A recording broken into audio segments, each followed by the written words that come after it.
So I asked my YouTube community, ask me anything. It's a lot of questions, and I'm going to try to get to all of them, so we should get started.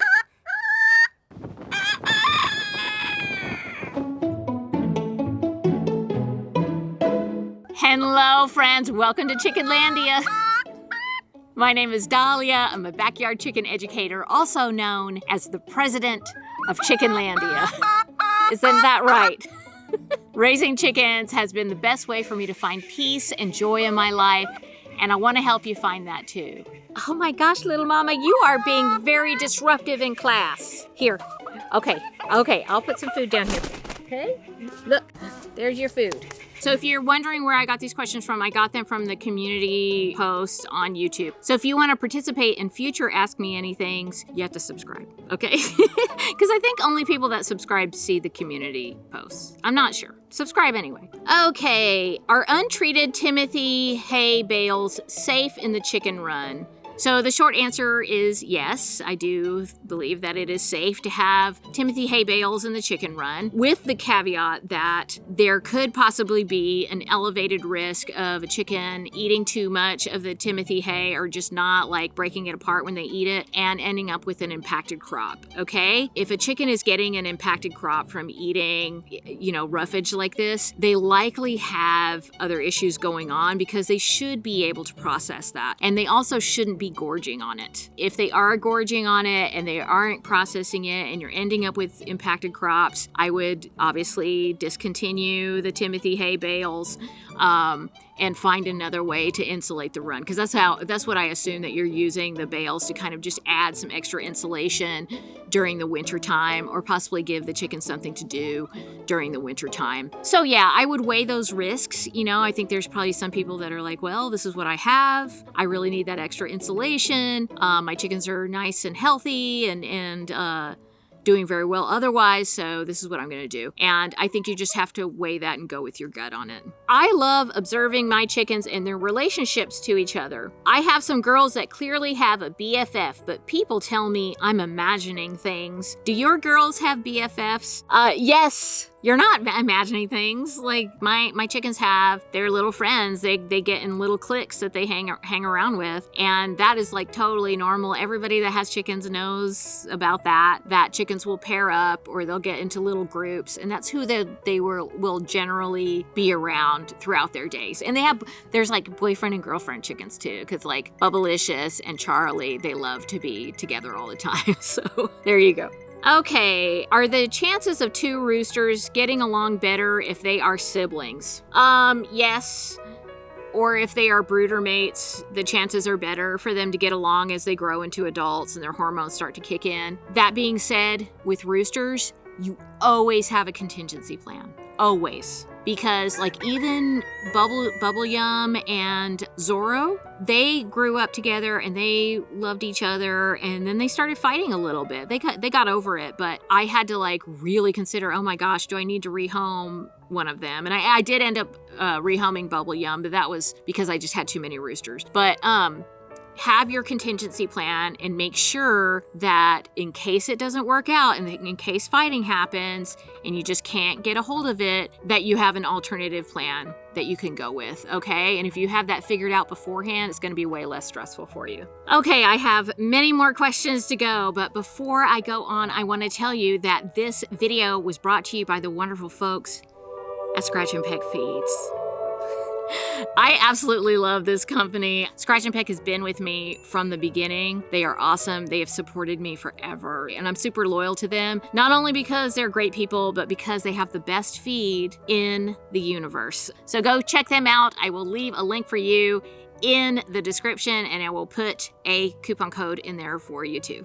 Okay. My barred rock, Zoe, ended up being a Joey. My friend adopted him a couple days ago. How long should she wait to integrate him into her 7-girl flock? Generally, it's easier to integrate roosters in with a flock of hens than it would be to integrate hens in with a flock of hens, okay? Or a flock of hens and roosters. That's because of the flock dynamics. A rooster is going to come into a flock with a different kind of attitude, with a different kind of understanding about where he is in the pecking order than a hen. So a lot of times that integration process that we always talk about in Chickenlandia, it will take less time than it would if you were doing hens to hens. That being said, it depends on the personality of the rooster that you're integrating into your flock. It certainly depends on whether or not there's already an established rooster in that flock. Like that, there can be fighting that happens. You need to have a plan B in case it doesn't work when you're trying to integrate a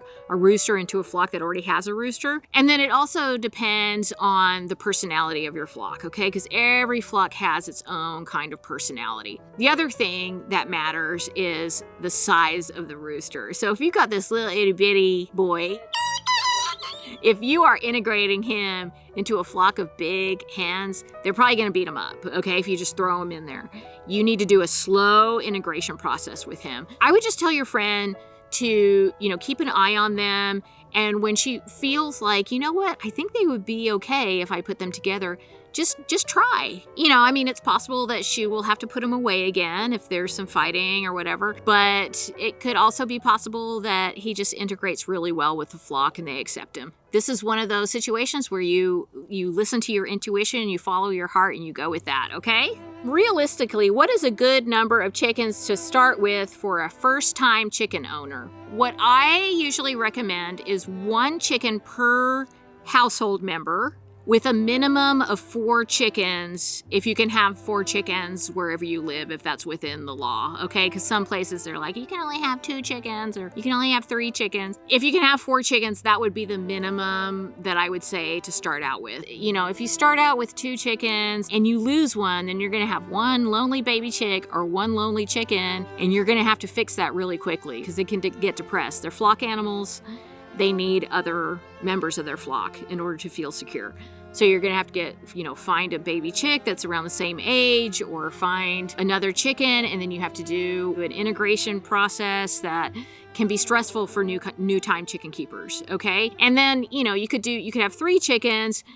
You could end up with an issue where you only have 2. And so I just really feel like 4 is a good place to start, okay? Just for the flock dynamics and everything, start out with 4. That is my recommendation. How do I train my new chicks to go into the coop?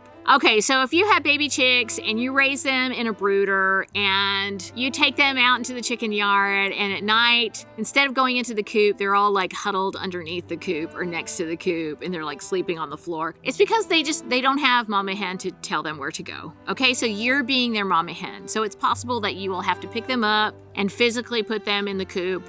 Preferably you put them on the roost so that they start to learn where to go. And there's no problem with doing that. They're gonna figure it out very quickly. It's just that when they don't have mama to show them where to go, sometimes that instinct isn't as natural to them. For other chickens, they'll just go into the coop, but a lot of baby chicks need some help with that. So I wouldn't worry about it. Just pick them up, put them on the roost. They're gonna get it, I promise. Okay, when I first started bringing home my chicklins, my chicken children, the starter coop's roost was literally on the floor. While I am upgrading currently, is sleeping on clean bedding really as detrimental as people make it out to be as opposed to roosting? So, of course it's always best for a chicken to act out their natural instinct. It's best for them to go to the roost at night. I just mentioned that baby chicks sometimes won't do that. Young chickens sometimes won't do that. They'll sleep on the floor. That's not a big deal. Like they're in the middle. They're kind of learning.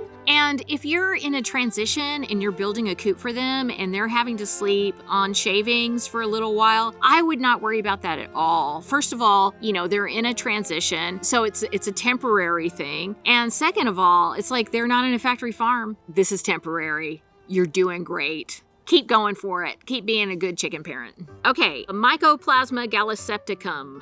I can't get any information on it and what it means long-term for my roosters and hens. So this person is talking about a disease it's a bacterial disease called mycoplasmosis. It is extremely common where I live. Usually, if you can get a hold of some good antibiotics from a vet, a lot of times it can be survivable for most chickens. Sometimes chickens don't survive, and then some chickens, they don't have any symptoms at all. They're just carriers. Other chickens, they might have mild symptoms that can be solved with just some rest and relaxation. I'll leave a link to the rest protocol video that I have. That's just a way to take care of chickens when they're sick. And then I also have a podcast that I did where I talk about a protocol for respiratory illness, and I will link that as well. So the thing about Mycoplasma gallisepticum, once it is in a flock, it is very likely that your flock is going to be carriers, like for the remainder of their lives, okay?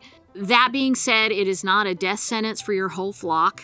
You just need to take really good care of your chickens, do some immune boosting things for them. It's not a death sentence, but it is something to consider, especially if you're rehoming chickens. Okay, you need to disclose what's going on and let people know the possible risk that they could be inheriting if they're taking chickens from your flock. The symptoms of mycoplasma would be like, watery eyes, discharge coming from the nares, swelling in the sinus passages, swelling in the face, sneezing. Just that generally you can tell the chicken doesn't feel great. And sometimes you'll see those symptoms and the chicken is acting normal. But that doesn't mean that they don't have something going on. They're just handling it really well. If you can't get a hold of antibiotics, you can do oregano oil at a super duper duper low dose with like 1 drop, really well mixed in with a gallon of water. I know a lot of people do that. Also, colloidal silver is a natural antibiotic. There are some oregano supplements that are on the market that you can use, but this is one of those things where it's just like you take it one day at a time. You treat chickens when they get sick, just like you would a member of your family,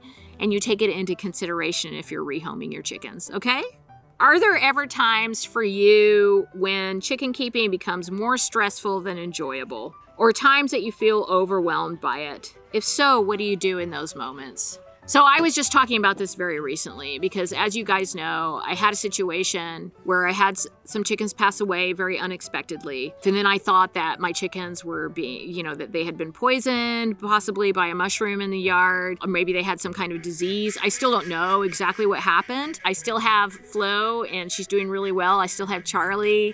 She's doing really well, but I don't know what happened. And when it was happening, it was really stressful. Sometimes it's really hard. And sometimes I think about giving up, but every time I have that thought, I look out into my chicken yard and I see my chickens pecking and scratching, and I feel that peace inside. And I know that these are chickens that are not languishing in a factory farm. And I also know that it's so good for me to have them, even in the hard times, and to be out here and have that opportunity to connect with nature. And those times when I want to give up are fleeting, and I'm very grateful for what I have.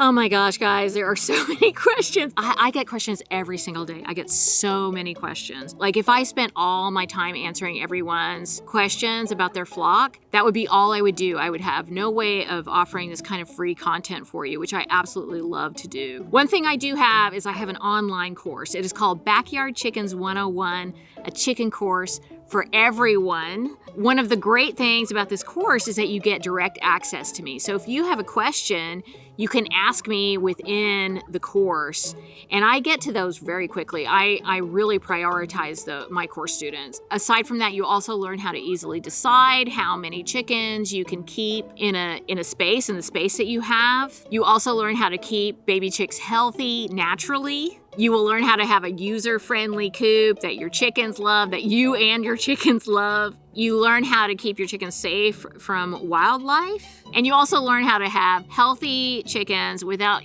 having to use a whole bunch of medications, treating them preemptively and all this stuff. Friends, if you want to learn more about this course, I am going to leave the link right here on the screen. All you have to do is click on it, okay? And you can learn all about how to sign up and everything and more information about it. The best thing is it's 100% friendly backyard chickens, education and entertainment, and I know you're gonna love it. I'm losing my voice.